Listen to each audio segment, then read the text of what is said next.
En cumplimiento del plan lector que el programa de Ciencias Sociales está desarrollando con el fin de que los estudiantes vayan progresando paulatinamente en sus competencias, nos permitimos presentar a Jürgen Habermas como uno de los fundamentos teóricos para darle sustento conceptual a este plan lector, justamente.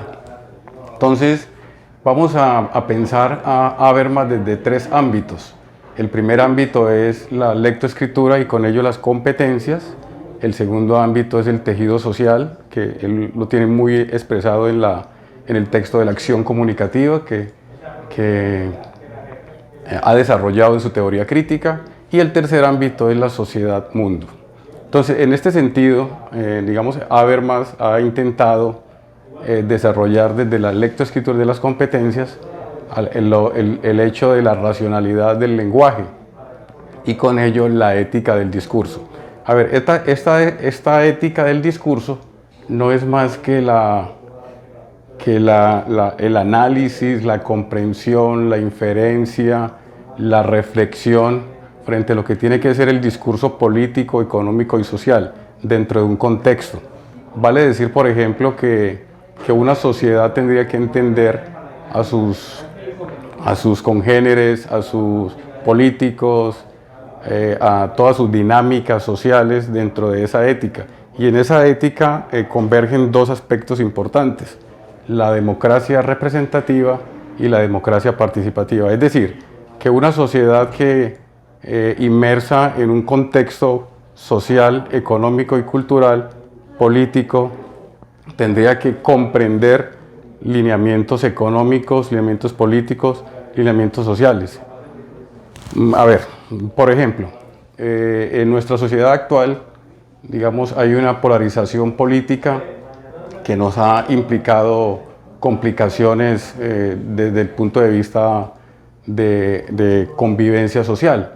Pero entonces esto se resolvería con un discurso más racional desde el lenguaje. Y ese lenguaje es cómo se puede apropiar desde comprender problemas. Es decir, los problemas del conocimiento se resuelven en la medida que yo comprenda las complejidades del lenguaje. Dicho de otra manera, es que los conceptos que me permiten entender cada momento de la historia, cada momento de la política, cada momento de la sociedad sean asumidos y entendidos como tienen que ser. Es decir, si vamos a hablar de gobierno, que se entienda el sentido de gobierno y que se comprenda igualmente para qué el gobierno. Eso es lo que está buscando Habermas en su teoría. Si vamos a hablar de Estado, que se reconozca esa estructura de Estado desde la comprensión de cómo está formado el Estado, es decir, qué es el pueblo, qué son las instituciones, además de esas instituciones, qué es un espacio cultural y geográfico donde convergen esos aspectos. Eso debería estar claramente entendido desde Habermas para poder comprender esa política y con eso hacer apología a la ética del discurso. Un segundo elemento es el tejido social, y en ese tejido social, pues básicamente dos elementos: sabiduría emancipadora, es decir, comprendiendo lo anterior. En Habermas lo que se busca es que repito, esa comprensión permita entender los problemas y que comprendiendo los problemas se puedan, digamos, emanciparse, como lo dice él, o mejor, exacerbar esas posibilidades para reclamar, por ejemplo.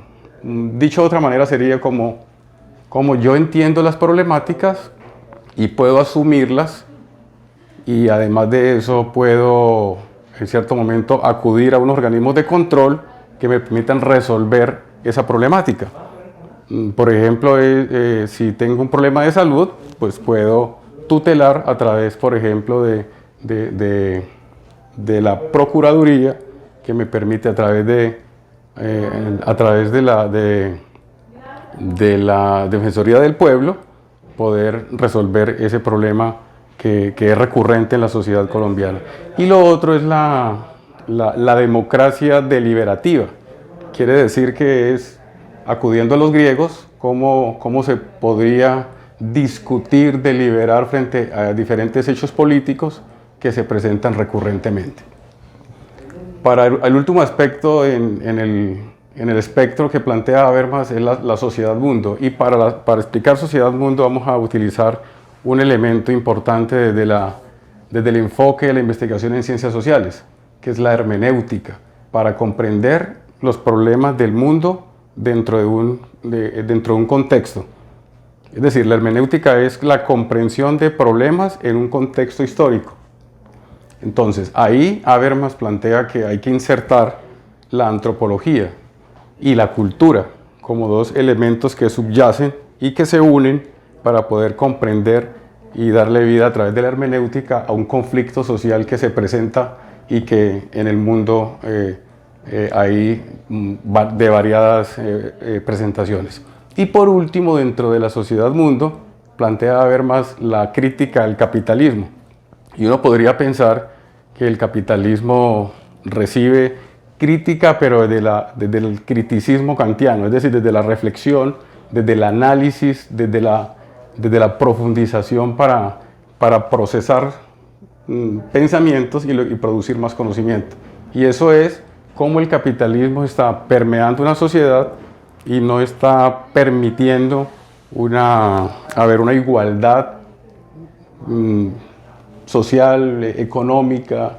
De hecho, Colombia es uno de los países más desiguales, y tal vez entendiendo a Habermas y aplicando su teoría crítica podríamos resolver un poco esos problemas que se presentan y que conllevan a que haya más desigualdad día a día. Entonces, ahí comprendemos las ideas generales de Habermas, en el sentido de que, Habermas es un pensador de la segunda generación de la escuela crítica.